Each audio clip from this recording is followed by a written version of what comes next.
to welcome you all to the annual State of the City. It's a pleasure to see you all here.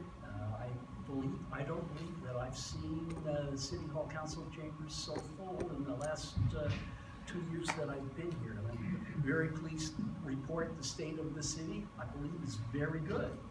The reason that I think we're doing such a good job is that we've had, in the last 2 years, a consistent effort in planning. And we do have a strategic plan that we've programmed out over a 6-year interval that focuses on a variety of topics: resource development, cooperation and connection, infrastructure investment, planning for prosperity, and optimal operations. And as we go through 2018 and on into 2019, we'll focus on those issues as we go forward. Our budget and our activities are tied to that plan, and we've done a really good job of executing our budget and tying those activities to make sure we can address that 6-year plan in the long term. We also have separate plans dealing with, that couple with our strategic plan, that deal with capital facilities, the buildings, the streets, the infrastructure under the streets that are there, our equipment. And then in today's world, you always need an information technology plan, and those 3 plans support our 6-year strategic plan. Our police chief has done a really nice job of operationalizing and strategic planning for the police department as the city grows and as the needs of the city change. The police department can change with that. And then we continue to work through our comprehensive plan, the plan that basically addresses how the city's going to grow, certainly over the next 8 years, the window of the plan, but looking out at a 20-year window to plan for growth in the city and how we're going to manage growth, how we're going to deal with the support needed to deal with that growth. The 2018 budget, I'm sorry, it's kind of like an eye test. That the takeaway here with the budget is that we did a really nice job of planning and programming. We planned for income and expenditures to match that. We didn't spend as much as we thought we would. We didn't get as much revenue as we thought we would, but actually we had more revenue than we expended in 2018. So we ended our budget year with a total of about $14 million in various reserves, both in current expense, our general fund reserves, as well as our utilities and our different funds that we use to support dedicated facilities. So we're adequately poised to be able to continue to support the operations on into 2019 and beyond. And another eye test, you're going to see we're projecting about $37 million in revenue for 2019, about $40 million in expenses. With that, that's going to spend down some of that those reserves that we were able to put aside in 2018, and we think that we'll continue to have adequate reserves to be able to support city operations in the longer term as time goes forward. So let's take a look at 2018. In resource development, Mr. Rizzatello's done a fantastic job of getting grants for city operations. You may have noticed at least most of our street lights have changed tone. They're now a nice bright daylight light emitting diode.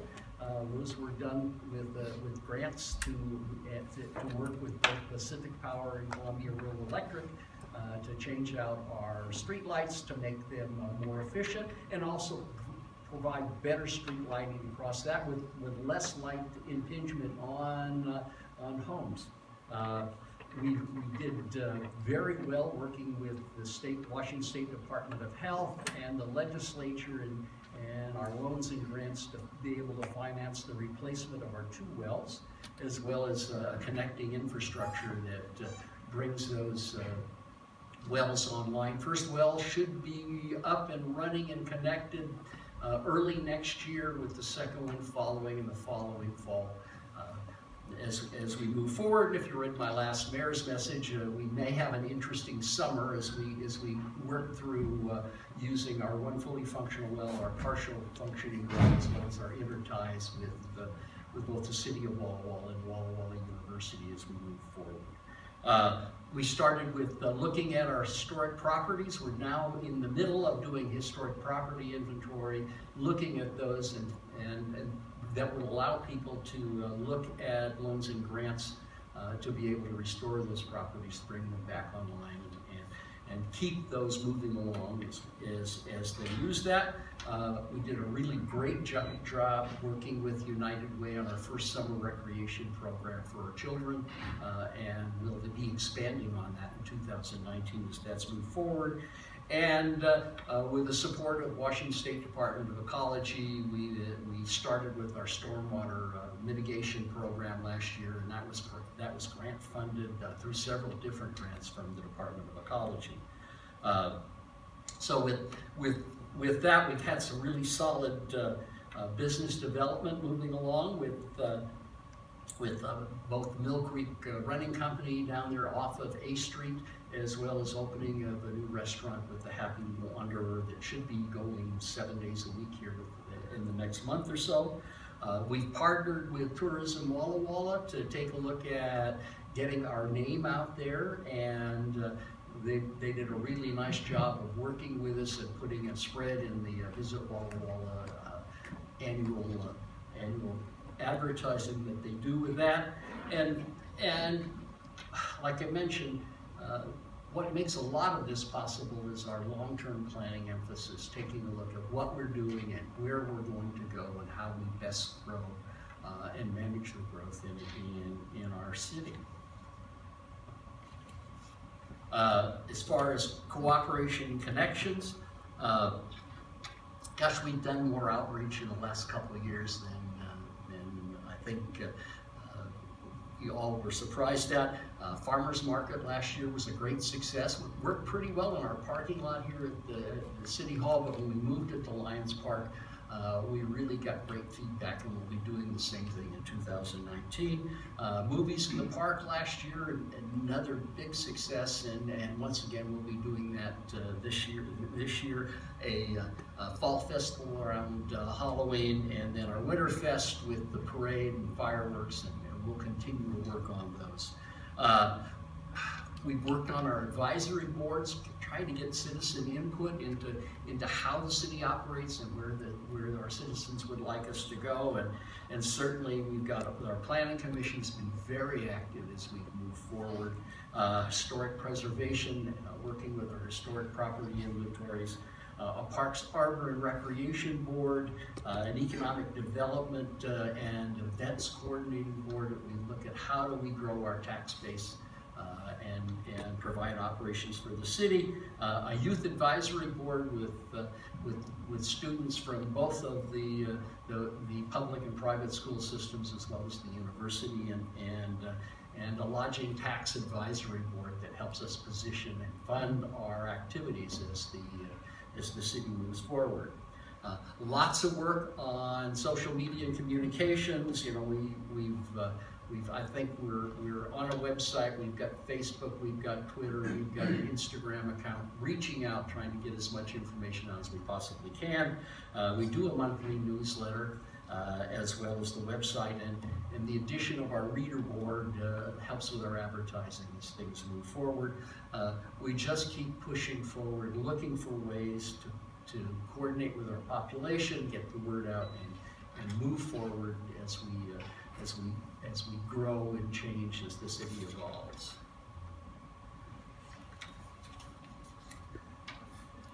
And with those partnerships, it's things like we work with the city of Walla Walla, that we've had a water system intertie for a number of years, but we didn't have an agreement on how to use it.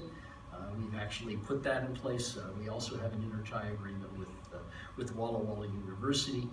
Working with College Place Public Schools, they now have a school resource officer. One of our police officers is partially funded by the school district and partially funded by the city as we share their use. And like I said, I mentioned the youth recreation program with the funding through United Way, but partnership with YWCA, Campfire, and Valley Camps as we looked at what do our citizens want in 2017 through a community survey, and youth recreation for the summer was one of those things that rose high up on the issue of what people would like to see. Now you all know we've been building roads, and now that we've gotten over the reconstruction of College Avenue and Rose Street, that reconstruction continues on. For those of you who drive down 4th Street down towards Academy Way, you'll notice that what was, I could only describe as a cow path, and I didn't want to take my little car down because it just beat it to death down 4th Street, has been totally rebuilt with a cycle track on one side, on the south side of 4th, west side of Academy, to provide safe bicycling for both the university and Rogers and Wava. We've just been informed today that will be states funded extending that cycle track down 4th Street from Davis down to College Avenue, so that cycle track will continue to provide safe cycling and passage as we keep focusing on how do we provide safe physical activity for the community. We did some interesting things with our wastewater treatment plant this year, but actually we changed around a location of how the plant meters incoming sewage, and it actually dramatically reduced the amount of oversight that the Department of Ecology will provide us, because we were actually recycling water in the wastewater treatment plant, and Ecology was considering that new wastewater coming into the facility, so we've actually reduced our flow volume going in there, which will overall reduce our overall requirements as we go through how do we modernize our wastewater treatment plant. Talked about the stormwater utility. That's something that was mandated by the Department of Ecology. We have a plan in place. We're finishing up that with a consultant. We've actually hired a technician to work along with that to really look at what we're doing with our rainwater and how it's flowing on streets. And we'll be hiring a second person to actually go out and do a lot of stormwater work as the city moves forward. We purchased a new street sweeper. Our 18-year-old street sweeper works, but barely. And we've just purchased that. We'll arrive sometime in the summer, and then we'll be looking at purchasing a new Vector truck. Our current truck that's used to clean out storm drains as well as work with our sewage treatment lines, our sewage lines, is also 18 years old, and we'll be going through and replacing that as part of the stormwater utility. For those of you who drive down 12th or drive down Larch, you can't help but notice the four-way stop there. We think that's a good start. That's not the end of traffic control in the long term on both Larch and 12th, but we think that's provided a little more margin of safety as we've looked at how do we work and control traffic. And in 2018, we looking out to the future, looking out towards 2050, we purchased a water right, an industrial water right that we're working now with the Department of Ecology to convert that to a municipal water right. So we'll have adequate water for our citizens in the longer term. Planning for prosperity.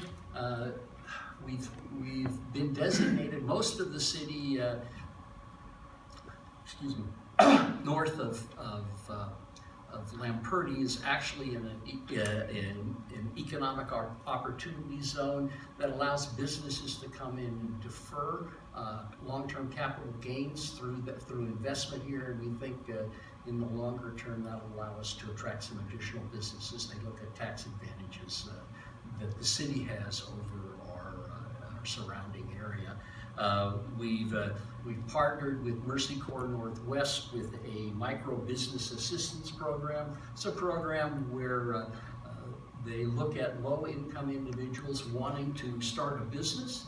They work with them, teaching them about business operations. They require them to save some money. There's a matching grant that actually they end up with about $5,000 worth of capital that they can invest in their business after they go through a training program. Over half of the individuals enrolled in that were citizens from College Place. That was a partnership with the city of Wallowa County to do that. And again, we look at those 6-year plans for capital investment and equipment and information technology as looking at how do we best serve and how do we plan for the replacement of very expensive equipment, how do we maintain our infrastructure, including the under-street infrastructure in the long term, and then how do we provide the best information for our citizens in the longer term. For optimal operations, we have been working very strongly to improve our quality, not the quality, but the number of our patrol officers and expanding our police services along the way. We've been out recruiting heavily, and although we don't pay as much as our neighbors, we believe that we have a working environment that really will attract people and help us stay the long term. We hired an additional firefighter, a training officer. This year, actually late last year, we started providing basic life support ambulance services. Prior to that, our fire department would respond to an ambulance call, but if an individual needed to be transported, City of Walla Walla would drive out here, pick somebody up and tote them to the hospital, and we believed that it was much more important as far as services. Instead of us going out and waiting for the City of Walla Walla to show up, we can go out, evaluate, and transport as appropriate with basic life support services. City of Walla Walla continues to do advanced life support. That's a very small amount of ambulance services. We've once again hired a special enforcement officer. You may remember in the past we had someone doing code enforcement and animal control, and we brought that position back on with a recent State Patrol retiree, and we think that's a great service for the community. He's done a really fine job. And I've already mentioned our stormwater engineering tech working on our stormwater program as time goes forward.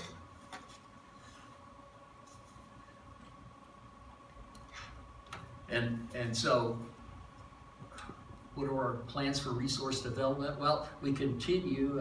Mr. Rizzatello is incredibly good at finding grants, and I'm forever grateful for that.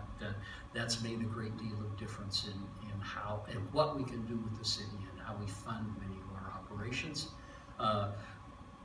One of the two things that our 2017 community survey did rose to the top was people wanted a library as well as summer recreation programs for children. And this year we are working with the Walla Walla County Rural Library District. We'll go forward sometime in the fall with an election for the citizens to determine, do you want to join the Rural Library District with the accompanying levy that goes along with being part of the Rural Library District.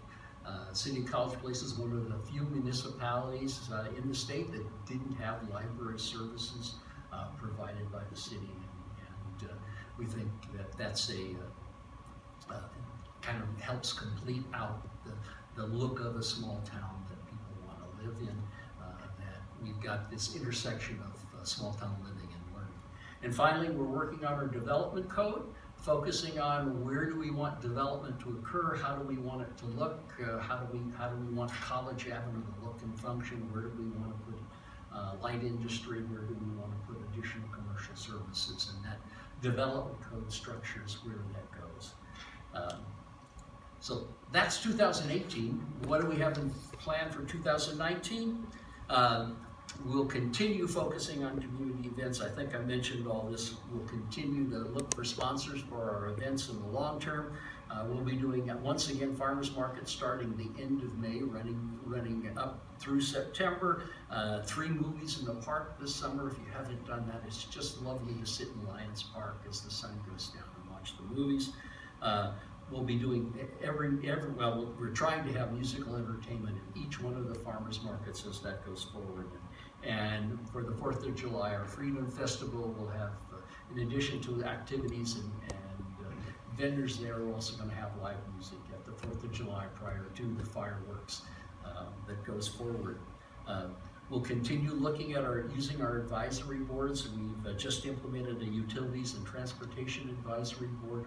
We're still looking for people to participate in that, and that just helps keep us focused on how we're doing with street transportation, how we're doing with our utilities, and where do we need to focus in the longer term.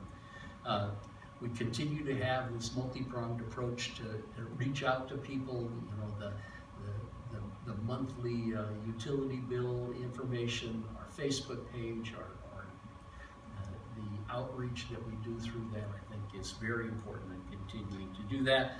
And we're continuing to work on our partnerships, again, with this summer with United Way and Campfire and YWCA on youth recreation.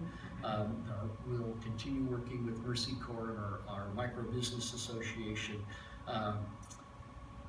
We're working with the Tri-State Steelheaders, the Lions Club, our State Recreation Conservation Office, hopefully Sherwood Trust and others to renovate, to generate the funds to renovate Lions Park.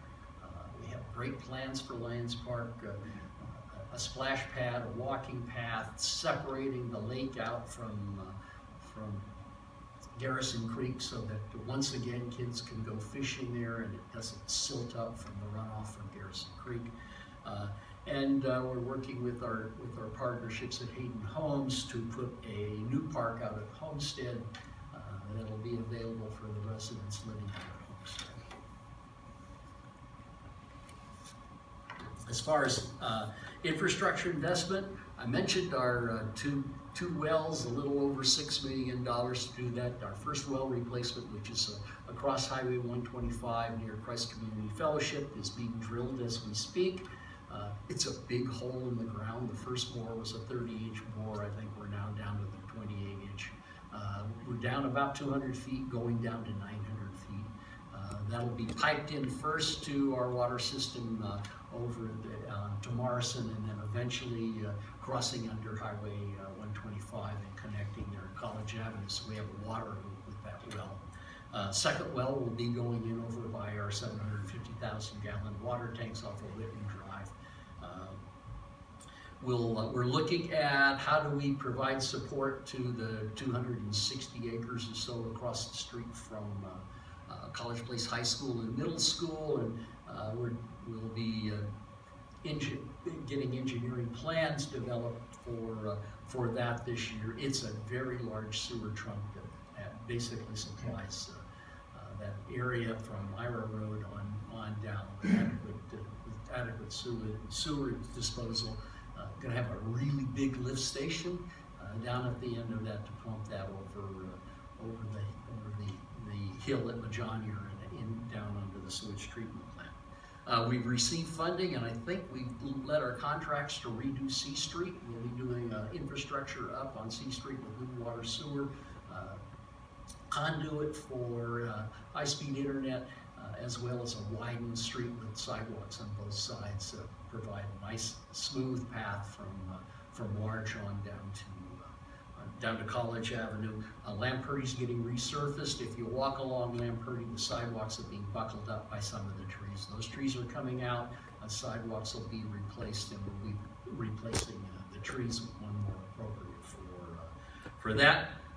We do have some work to do on our sewage treatment plant. Last time we got estimates on that. We're looking at, over the next 10 years, about $27 million to meet the new requirements from the State Department of Ecology. We're still working on that, but we'll be redoing over the next 10 years the sewage treatment plant and looking at how we best support that. And we've got 5,000 feet of galvanized iron water pipes and about 11,000 feet of old sewer pipes that over the next couple of years we're going to have to replace. Some of the sewer will be lined, some will have to be totally replaced.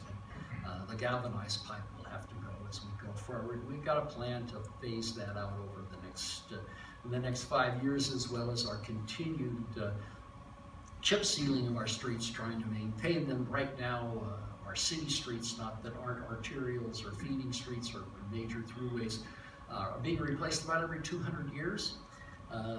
The chip sealing helps us maintain those streets so they're drivable in the longer term until we look at how we're going to be able to fund the replacement of our residential streets throughout the city.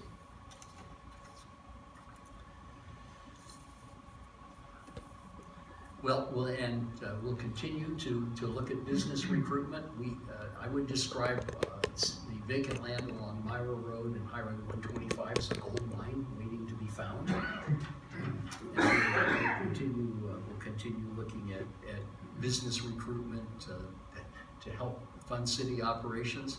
We'll continue to look for partners to do our city parks, and other cities are working on our municipal code and our development process to make us as business friendly as we possibly can, as well as citizen friendly as we look at how the city grows and develops. For optimal operations, you'll hear about this. It's moving along slowly. Fire District 4, City of Walla Walla Fire, and College Place Fire Department are in an interesting discussion about consolidating fire department operations. And that's primarily because of the cost of operating emergency medical services has driven the cost of operating the fire department very, very high. Fire departments have been uniquely successful at eliminating their reason. House fires and business fires have become a rarity, and the majority of their operations in the fire department really are emergency medical services as they work through that. So we're looking at ways of being as efficient as we possibly can with the Regional Fire Authority. This evening at a workshop, we're going to be talking about leasing police vehicles, looking at how do we best provide safe, modern vehicles for our police department, and doing that.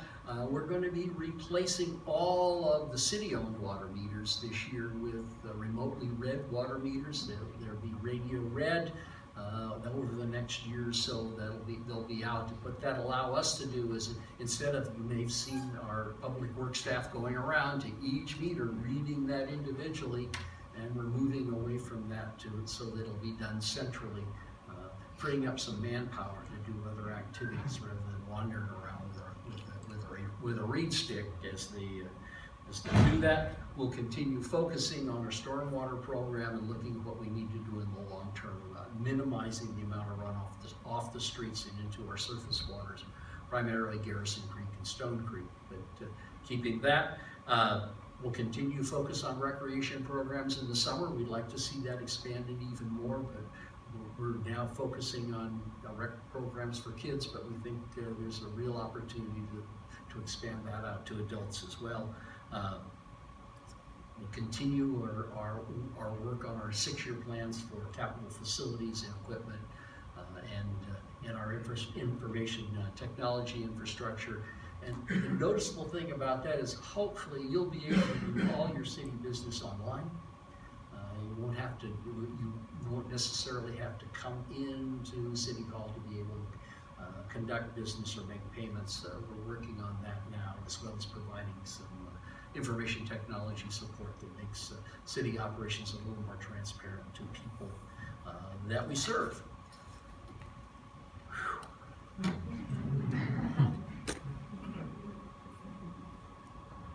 So I timed this to be 30 minutes. I think I've hit it almost on the dot. It's 5:29.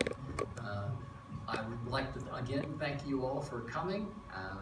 We do have a couple things to do, and then we'll be doing a city workshop here starting shortly after 5:30, after we swear in a new city council member, Ms. Norma Hernandez.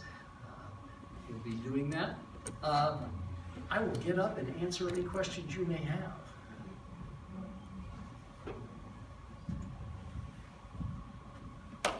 So y'all have any questions? Sir? In terms of urban growth, beyond the Hayden Palm district out to Martin Field, do you know anything about that? Well, right now, our current urban growth area is Martin Airfield that was left in. We would like to expand our urban growth area across Highway 125. That's under consultation with the county. We believe that's probably the best way for the city to grow and be able to provide city services in the long term. We'll see where that goes. We don't think Martin Airfield is that area around there is particularly amenable to both small business development as well as residential. We think as we move forward south to Highway 125, we can provide. It's already in our commercial water service area.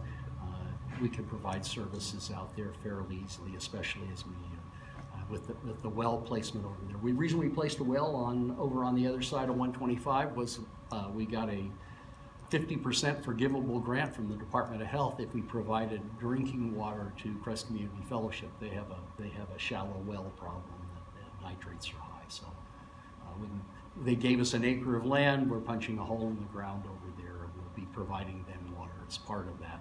But the loan forgiveness from the Department of Health was a major factor in where we put that well. Did that answer your question? Yes.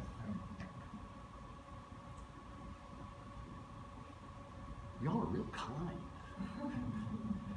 So we do have one function to start before we go to a workshop. Ms. Hernandez, can I get you to come up here and stand up?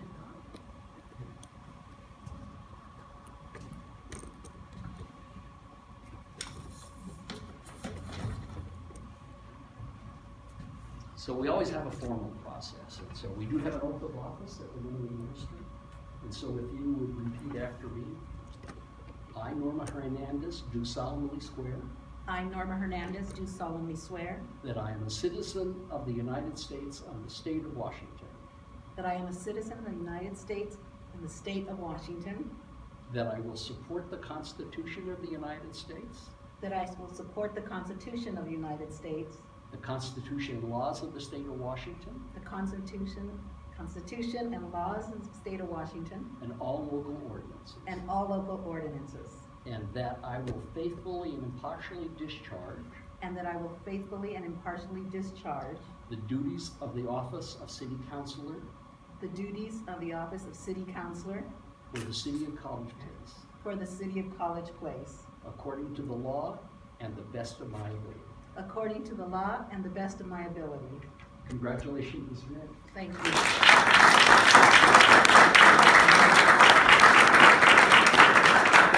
Thank you for joining us. Thank you. It's an honor. It's Well, truly an honor. Thank you. It truly is. So with that, I have something for you to sign. Oh, my first official signature.